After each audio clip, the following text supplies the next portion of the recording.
75 फूट उंच. पेशवेकाळी जर का कोणी चोरी लबाडी गुन्हेगारी केली, अशा गुन्हेगाराला गोणीमध्ये बांधायचं आणि कबूल न केल्यास त्या टोकावर लोटून दिलं जायचं. हायकोर्ट ही शिक्षा होती. परंतु शिवाजी राजांच्या काळात या टोकावरून कधीच कोणाचा कडेलोट केला जात नव्हता. महाराजांनी या टोकाचा योग्य तो वापर करून घेतला की या टोकावर आपल्या राजमाता जिजाऊंचं दर्शन घेता येईल. आता जिजाऊ माऊली या गडाच्या पायथ्याशी राहायच्या. राजे इथून दर्शन घ्यायचे, मग दर्शन व्हायचं कसं? आज आपल्याकडे फोन आहे, शिवकाळ फोन होते का?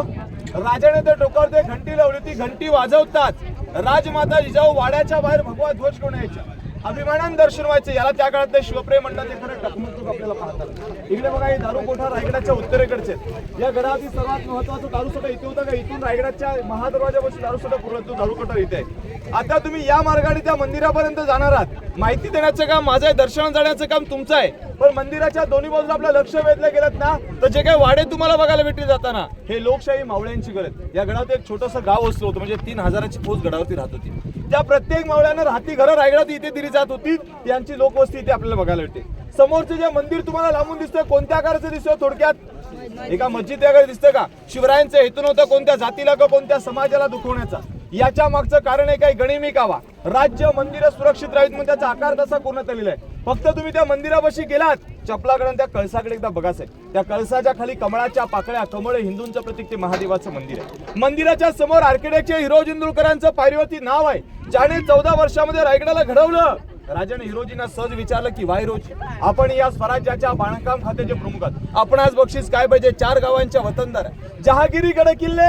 हिरोजीने काय मागितलं? राजा, जिथे तुमचं उजवं पाऊल पडेल त्या पायरीवरती फक्त नाव कोरण्यासाठी आदेश मिळावा, म्हणून तिथे नाव कोरलंय. सेवेचे ठाई तत्पर हिरोजी इंदुरकर. हिरोजीने या किल्ल्याचं गॅरंटी पत्र सुद्धा लिहिलेलं आहे. त्या गॅरंटी पत्रात हिरोजी म्हणतायत की श्री गणपते नमः, प्रासादो जगदीश्वरस्य, जगता मानो नंदोदीप, जय श्री मच्छेंद्र, वापी कुल तडागस, याव चंद्र दिवाकरो, वीर नार झुंबते. हिरोजी म्हणतायत की गणेशाला वंदून जगदीश्वराचा प्रसाद म्हणून राजधानी रायगडाचं कामकाज हाती घेतलं असताना 1596 शालिवान शके या कालावधीमध्ये वापी कुल तडागस म्हणजे तलावातून निघणाऱ्या खडकापासून या गडावरती काय वस्तू घडवल्या? तर गजशाळा, हत्ती करणारे, मनविणारे, राजदरबारे, कुंभगृह, बाजारपेठा घडवल्या गेल्या. आणि यांची शेवटची गॅरंटी दिली की याव चंद्र दिवाकरो, विल नार झुंबते. हिरोजी म्हणतायत की जोपर्यंत आकाशामध्ये चंद्र सूर्य तारे चमकत आहेत, तोपर्यंत या गडावरती बांधलेल्या 350 इमारती टिकून राहतील.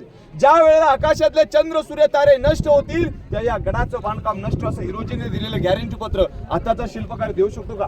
म्हणून राजाने विचारलं जे पाहिजे ते बक्षीस मागावं. हिरोजीने फक्त काय मागितलं? राजा, तुमच्या पायाच्या धुळीकडे राहायचे, फक्त तिथे नाव कोरण्यासाठी जागा मिळावी म्हणून नाव कोरले. सेवेचे ठाई तत्पर हिरोजी इंदुरकर नाव तुम्हाला तिथे पाहायला भेटतं. समोर महाराजांची समाधी आहे. साहेब चारीधाम करा, साहेब चारीधाम करा, तीर्थक्षेत्र करा, पंढरीची वारी पूर्ण करा, पण आयुष्यात नाही एकदा तरी रायगडाची सुद्धा वारी करा. साहेब राजे होते म्हणून स्वराज्य घडलं. जर छत्रपती शिवराय जन्माला आले नसते तर आपण मराठी म्हणून या गडकोटावरती कोणी मिरवला असतो का?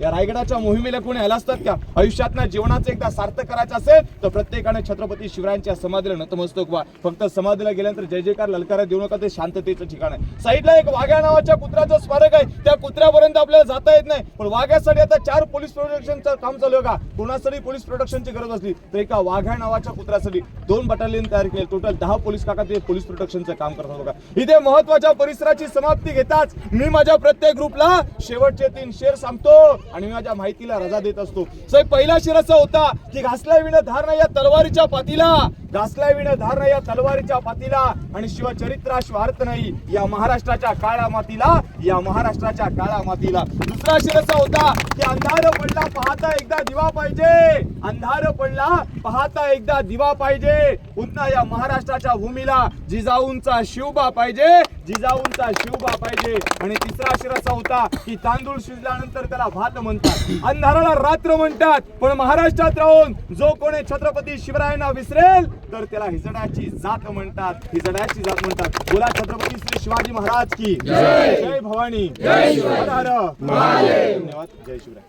तुम्हाला कोणा रायगडाचे जर फोटो पाहिजे असतील तर 18 फोटो मागे माहिती मॅप वगैरे बघायला एकदा बघून घ्या. कारण लांब लांबचे जे परिसर आहे पूर्ण 100 एकराचा परिसर